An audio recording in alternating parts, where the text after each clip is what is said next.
M Kumar mathematics classes, solid geometry चल रहा था, 3D। 3 थ्योरम हो चुका था, चौथा थ्योरम लिखेंगे। अभी जो हुआ था, find the angle between direction cosines. Direction cosine दिया हुआ था, उसके बीच का एंगल निकालना था, तो वह फॉर्मूला डिफाइन किए थे। अब डायरेक्शन रेशियो अगर दिया हो तब उसके बीच का एंगल निकालना हो तो कैसे निकालेंगे? लिखेंगे find the angle between two lines having, और यह जो लाइन है दोनों के दोनों लाइन यह क्या रखता है? तो having direction ratios, having direction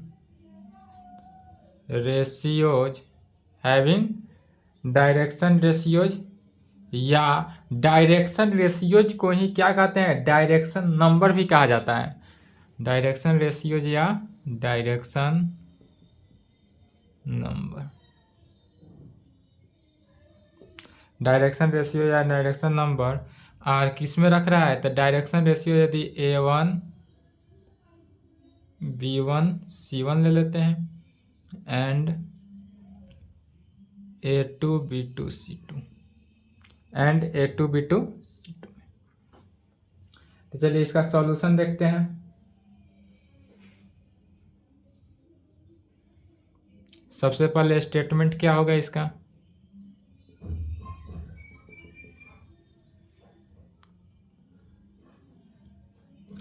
statement में लिखेंगे, मान लेते हैं सबसे पहले लेट, माना कि OA एंड OB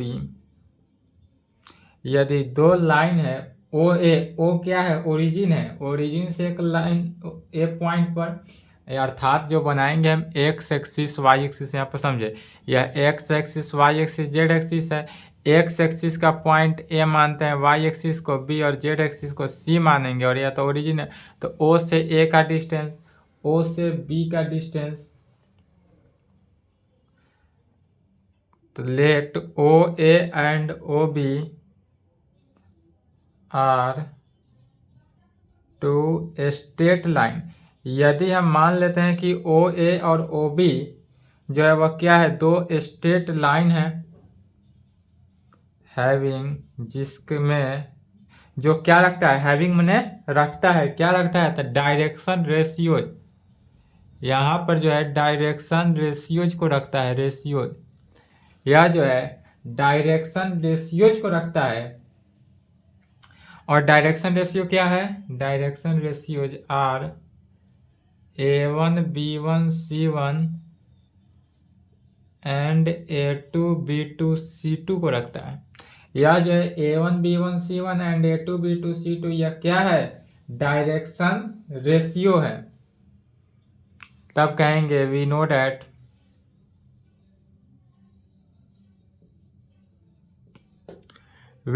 हम क्या जानते हैं? तो चूंकि हम जानते हैं कि यदि direction ratios of a line OA है, यदि OA लाइन का direction ratios A1 B1 C1 ले ले, और OB लाइन का direction ratios B1 A2 B2 C2 हो, तो पहले एक लाइन को ले लेते हैं, OA लाइन को ले लेते हैं, या स्टेटमेंट ना लिखकर डायरेक्ट क्या करते हैं? इसका आंसर ही लिखते हैं। आंसर लिखेंगे, स्टेटमेंट छोड़ देंगे।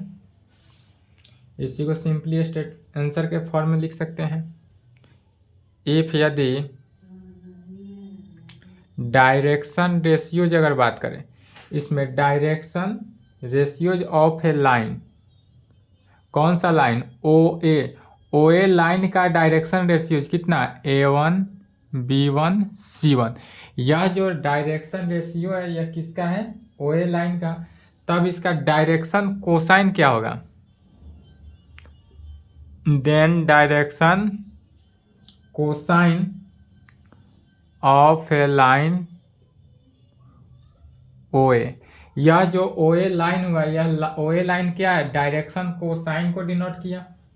और डायरेक्शन कोसाइन क्या होता है? तो पिछला theorem A1 by root under A1 square plus A2 square plus B1, यहाँ पर चूँकि A1 B1 C1 है तो A1 square plus B1 square plus C1 square, B1 divided by root under A1 square plus B1 square plus C1 square and C1 divided by root under A1 square plus B1 square plus C1 का square, या इसको चाहें तो root इसको क्या करते हैं sigma के फॉर्म में भी लिख सकते हैं। एंड दूसरा कंडीशन, तो दूसरा कंडीशन क्या कहेंगे, तो इफ यदि direction ratios of a line, यदि हम direction ratio of a line कौन सा OB को ले लेते हैं, तो OB का डायरेक्शन रेशियोज कितना है A2 B2 C2, A2 B2 C2 में डायरेक्शन रेशियो, देन तब इसका डायरेक्शन कोसाइन की बात करेंगे तो then direction cosine of a line OB, तब यह जो OB लाइन का डायरेक्शन कोसाइन होगा यह कितना होगा A2 divided by root under A2 square plus B2 square plus C2 square में B2 divided by root under A2 square plus B2 square plus C2 square के फॉर्म में and C2 divided by root under A2 square plus B2 square plus C2 square के form में। यह जो हुआ क्या हुआ direction ratio, direction cosine of किसका OB का। तब डायरेक्शन कोसाइन के फॉर्मूला से पिछला थ्योरम देखेंगे, इसलिए यूजिंग फार्मूला कौन सा फार्मूला को यूज करेंगे तो डायरेक्शन कोसाइन, यदि दो पहले डायरेक्शन रेशियो दिया हुआ था, डायरेक्शन रेशियो को क्या किए डायरेक्शन कोसाइन में कन्वर्ट किए। अब जब डायरेक्शन कोसाइन में कन्वर्ट हो गया तो पिछला थ्योरम में क्या बताया था जब दो डायरेक्शन कोसाइन दिया हो तब उसके बीच का एंगल निकालने के लिए क्या फार्मूला होता है cos theta is equal to L1 L2 plus M1 M2 plus N1 N2 में। अब इसी को कहेंगे यहाँ पर L1 के जगह पर किसको मानेंगे A1 divided by root under A1 square plus B1 square plus C1 square, L2 L1 M1 N1 L2 M2 N2 मान लेना है, सभी को मल्टीप्लाई करके फॉर्मूला निकल जाए।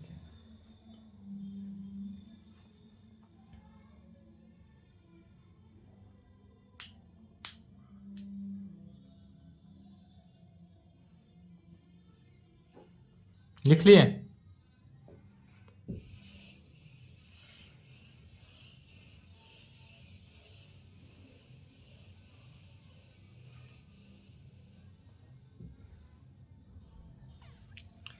इसलिए कहेंगे therefore the angle between two lines, इसलिए क्या कहेंगे the angle between two lines having जो डायरेक्शन रेशियो कितना रखता हो A1 B1 C1 and A2 B2 C2 direction ratio को रखता हो तब इसके बीच का एंगल क्या होगा तो cos theta is equal to L1 L2 मैंने इसको इसके साथ मल्टीप्लाई करना है अर्थात A1 divided by root under A1 square plus B1 square plus C1 square में इनटू मल्टीप्लाई किसको करना है A2 divided by root under A2 square plus B2 square plus C2 square, बीच में प्लस M1 M2 B1 को इसके साथ multiply करना है। लिख लिए।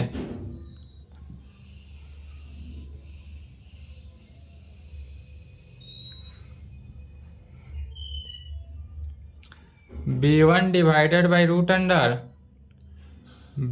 A1 square plus B1 square plus C1 square into B2 divided by root under A2 square plus B2 square plus C2 square अब plus N1 N2 C1 divided by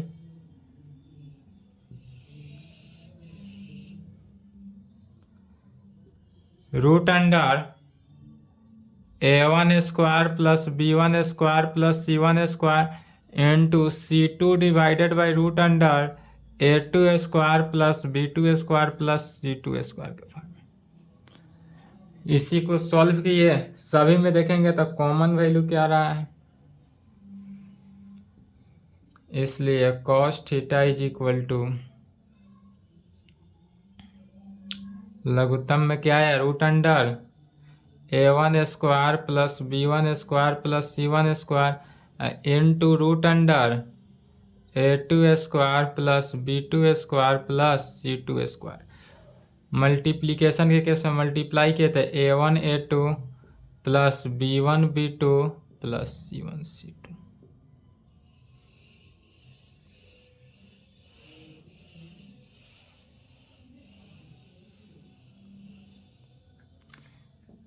यह formula हुआ एंड रिजल्ट हुआ, इसको याद करेंगे। जब दो direction ratio को रखता हो, डायरेक्शन रेशियो दिया हुआ हो, तब उसके बीच का एंगल निकालने का formula cos theta is equal to इतना।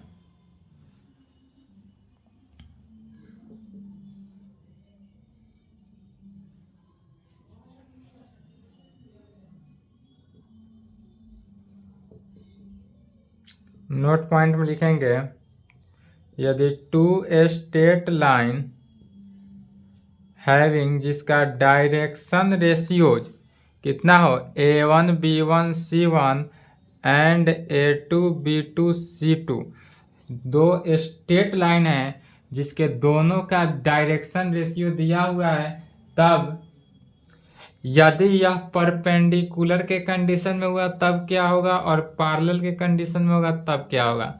तो पहला परपेंडिकुलर के कंडीशन में, परपेंडिकुलर टू ईच अदर, यदि यही लाइन जो है दो स्ट्रेट लाइन हो और आपस में क्या हो परपेंडिकुलर हो, कब होगा परपेंडिकुलर, इफ, पहला कंडीशन में लिखेंगे इफ यदि परपेंडिकुलर के कंडीशन में हो, देन तब ऊपर वाला term a1 a2 plus b1 b2 plus c1 c2 का जो वैल्यू होगा वह किसके इक्वल होगा, 0 के।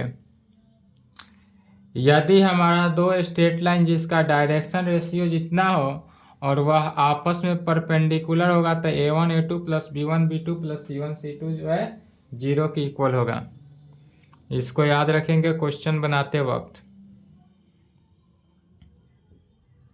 दूसरा, इफ यदि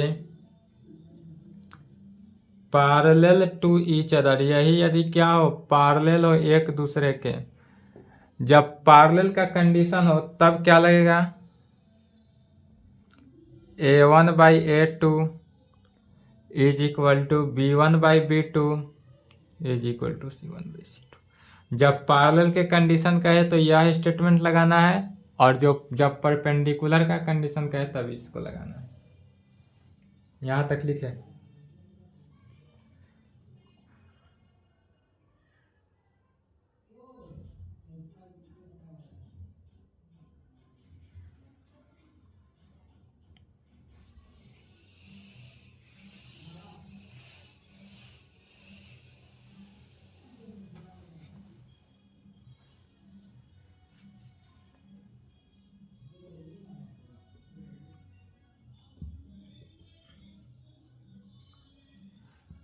next theorem,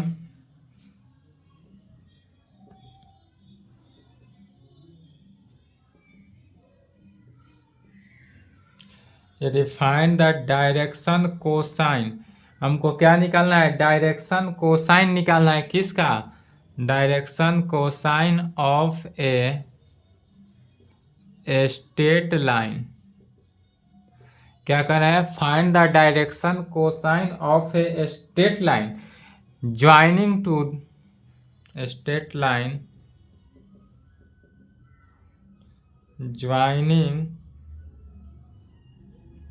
two points, joining two points. यदि दो पॉइंट हो, कौन कौन, x1 y1 z1 and x2 y2 z2। यदि हमारे पास दो पॉइंट दिया हो, जो दो पॉइंट से होकर एक लाइन क्या कर रहा है, ज्वाइन कर रहा है, तब हमको दिखाना है इसका डायरेक्शन कोसाइन क्या होगा। चलिए इसका आंसर देखते हैं।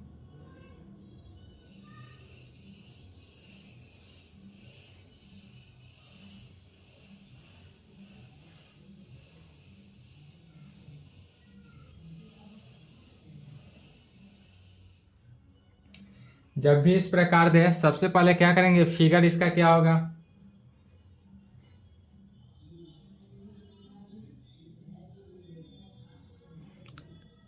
एक्स एक्सिस वाई, या इसको जेड ले लेते हैं, जेड एक्सिस वाई एक्सिस। यह क्या है, ओरिजिन है, यह जो पॉइंट है ओरिजिन। इसमें क्या करा है, दो पॉइंट को लिया गया है, two straight line joining two point. यहाँ पर क्या है, दो पॉइंट से यह लाइन क्या कर रहा है, ज्वाइन कर रहा है। अर्थात इस प्रकार से ले लेते हैं, यहाँ पर एक पॉइंट है P पॉइंट जिसका कोऑर्डिनेट x1 y1 z1, और दूसरा कौन सा है, Q पॉइंट है जिसका कोऑर्डिनेट x2 y2 z2 है। यह दो पॉइंट गिवन है, दोनों गिवन पॉइंट को ले लिए। अब क्या करते हैं कि गिवन पॉइंट P पॉइंट से एक परपेंडिकुलर डाल देते हैं M पे। जो P पॉइंट है या P पॉइंट से M तक नॉर्मल डाल दिए या परपेंडिकुलर का है, और Q पॉइंट से एक मिला दिए, इसका नाम N ले लेते हैं। पुनः P पॉइंट से QN लाइन पर, यह जो QN है, QN क्या है, लाइन है, तो इस QN लाइन पर P पॉइंट से एक नॉर्मल डालेंगे। तब P पॉइंट से QN लाइन पर क्या किए, एक नॉर्मल डाले, यह 90 डिग्री का आता है नॉर्मल, और इसका नाम L ले लेते हैं। अब जो एंगल बना यहाँ पर PLQ, एंगल क्या बना, PQL, जो एंगल बना, यह मान लेते हैं यदि यह कौन सा एंगल, अल्फा एंगल बनता हो, इस एंगल को क्या माने, अल्फा एंगल माने। फिर यहाँ पर गौर करेंगे,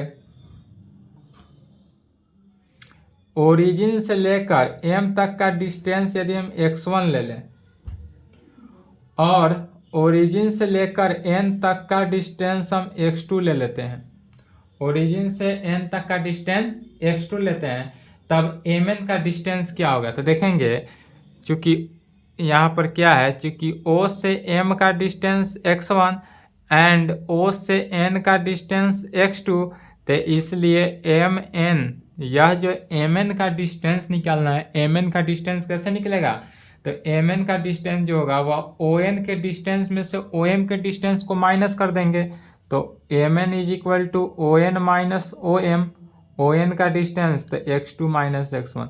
यह जो Mn का वैल्यू निकला, यह Mn कितना निकला, x2 minus x1।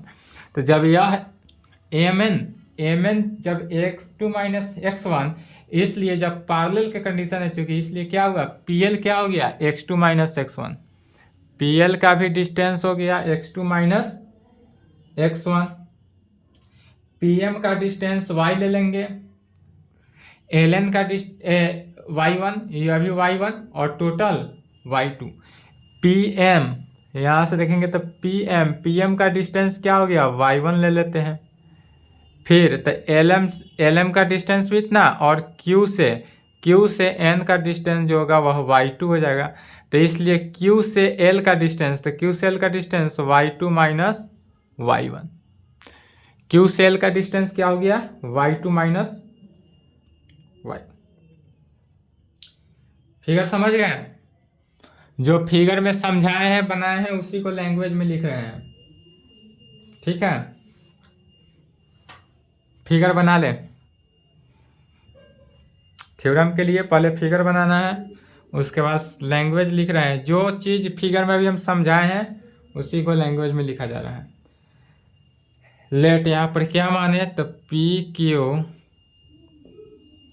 B a straight line, PQ be a straight line joining two points, P point x1 y1 z1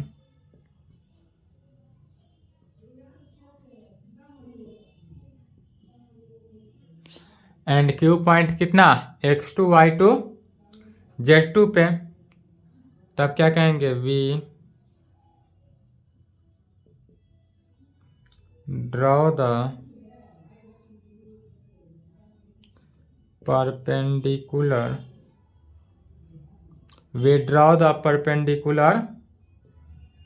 PM and QN।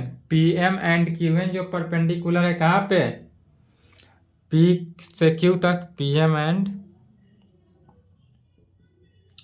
QN from P and Q कहाँ से, तो P and Q point से। और कहाँ पे perpendicular है, तो on the x axis, या जो है एक्स एक्सिस पर। यह जो हम P से M पे परपेंडिकुलर डाले और Q से N जो परपेंडिकुलर डाले वह कहाँ पे है, तो on the x axis. Also we draw the perpendicular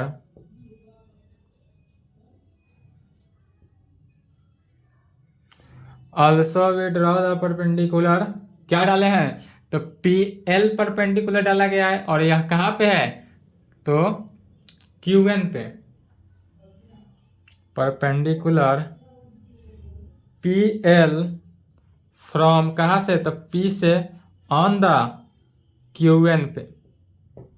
और कहाँ पे है, तो QN पे है, इसलिए कहेंगे फ्रॉम द फिगर, इसलिए फ्रॉम द फिगर के अकॉर्डिंग। अब जब हम फिगर से देखेंगे तो PL का डिस्टेंस, या जो PL का डिस्टेंस हुआ यह किसके इक्वल, PL जो है वह MN के इक्वल। और MN का वैल्यू कितना आया, x2 माइनस x1। PL जो है वह MN के इक्वल है और MN का वैल्यू x2 माइनस x1 जो अभी निकाले हुए हैं, इसको भी लिख लेना है। यहाँ तक लिखे तो अब यहाँ तक आने के बाद इसलिए कहेंगे डिस्टेंस फार्मूला। अब यहाँ पर डिस्टेंस फार्मूला को अप्लाई करना है।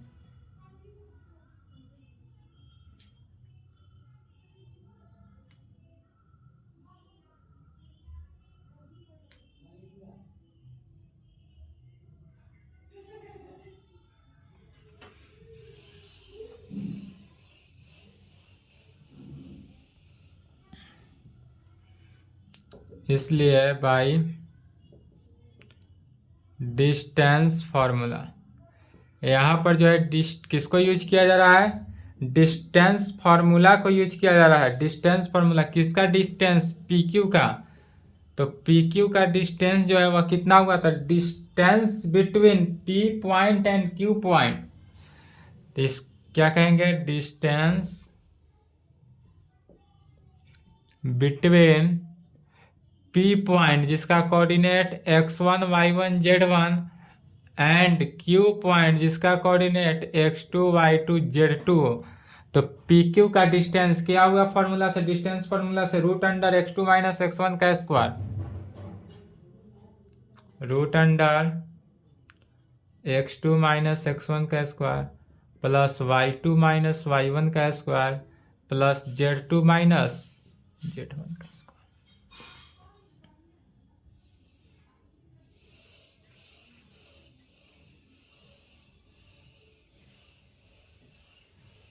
प्लस z2 माइनस z1 का square. If the line PQ makes an angle alpha with x axis। अब क्या कहें, इफ द लाइन PQ, यदि हमारा जो लाइन PQ है यह मेक्स एन एंगल अल्फा, यह कितना एंगल, अल्फा एंगल से लेकर चल रहे हैं विथ एक्स एक्सिस पे। और यह चूंकि एक्स एक्सिस के पैरेलल है इसलिए क्या कहेंगे, एक्स एक्सिस। देन तब लाइन पी क्यू, यह जो हमारा लाइन पी क्यू हुआ, यह लाइन पी क्यू कैसा होगा? तो line P Q also makes N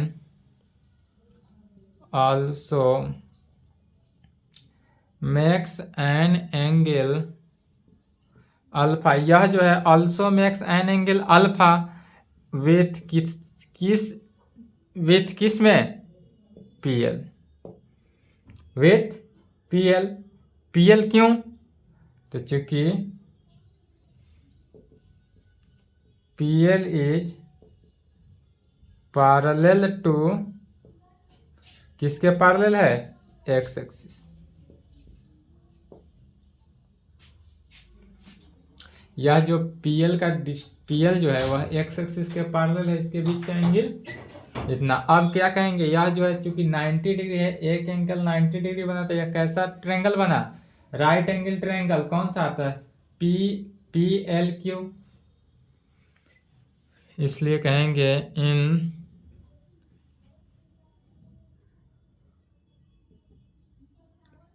in a right angle triangle P L Q में। अब right angle triangle P L Q में, P L Q right angle triangle में देखते हैं cos alpha is equal to, तो cos alpha, चूंकि angle alpha है तो कॉस के कंडीशन में क्या होता है? Base by height.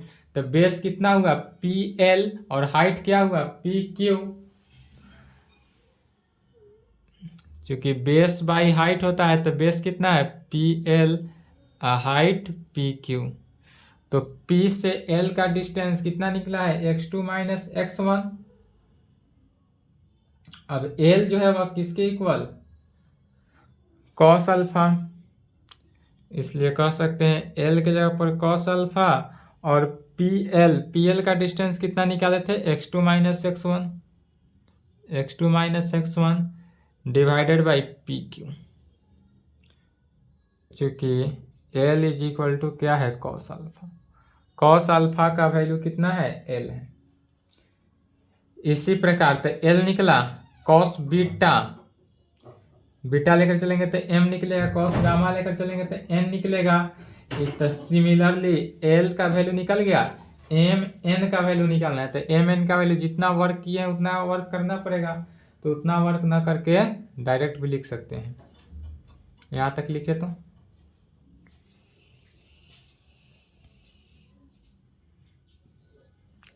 सिमिलरली इसी प्रकार लिख सकते हैं।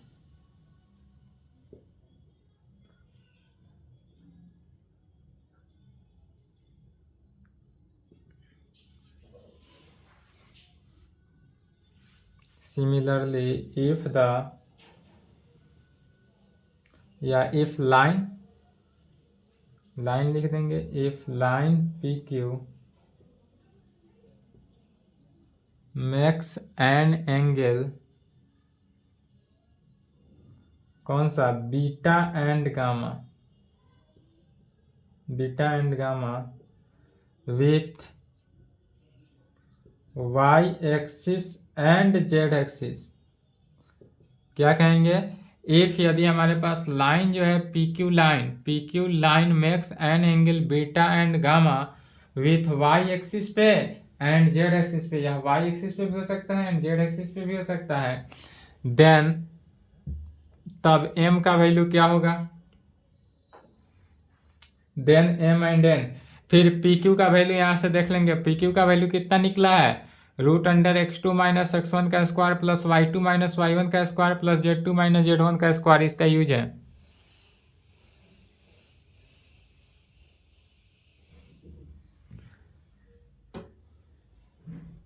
इसलिए m इज इक्वल टू कितना? Cos beta. m का वैल्यू कितना निकलेगा? कॉस बीटा, और कॉस बीटा चूंकि x1 माइनस x2, तो यहाँ पर क्या निकलेगा? y2 minus y1 divided by P Q, and n का वैल्यू कॉस गामा, और कॉस गामा का value z2 minus z1 divided by P Q. L का वैल्यू निकल गया, एम का वैल्यू निकल गया और एन का वैल्यू भी निकल गया। अब सभी का डायरेक्शन कोसाइन यही निकालना था, डायरेक्शन कोसाइन।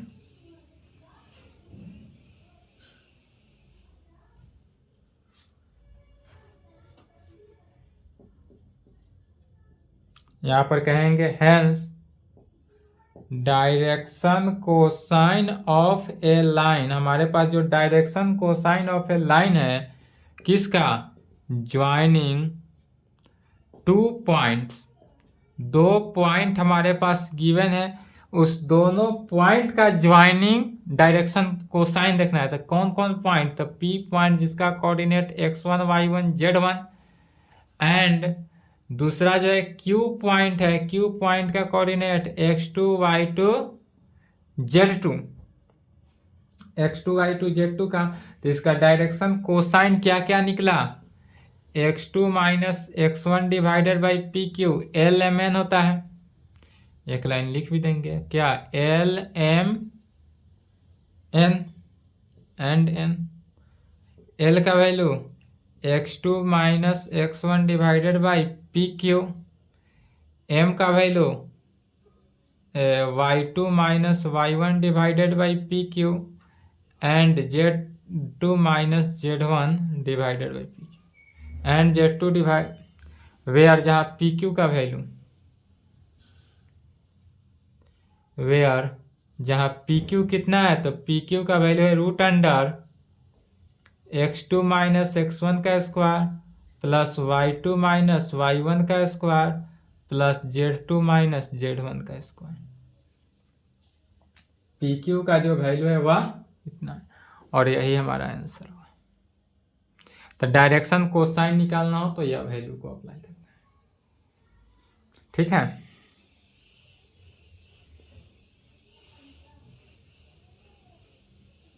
लॉन्ग थ्योरम था इसलिए समय अधिक लग गया है। नोट में लिखेंगे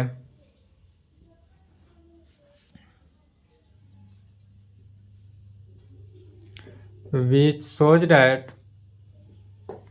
इससे क्या पता चला कि डायरेक्शन रेशियोज यदि हो, direction ratios of a line joining two point, कौन कौन पॉइंट, एक पी पॉइंट है जिसका coordinate x1 y1 z1 and Q point है जिसका कोऑर्डिनेट x2 y2 z2 हो, z2।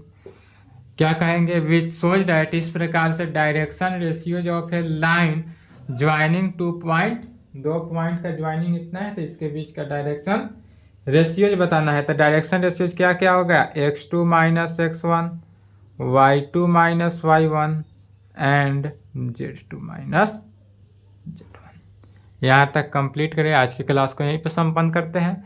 नेक्स्ट क्लास में चलेगा प्लेन,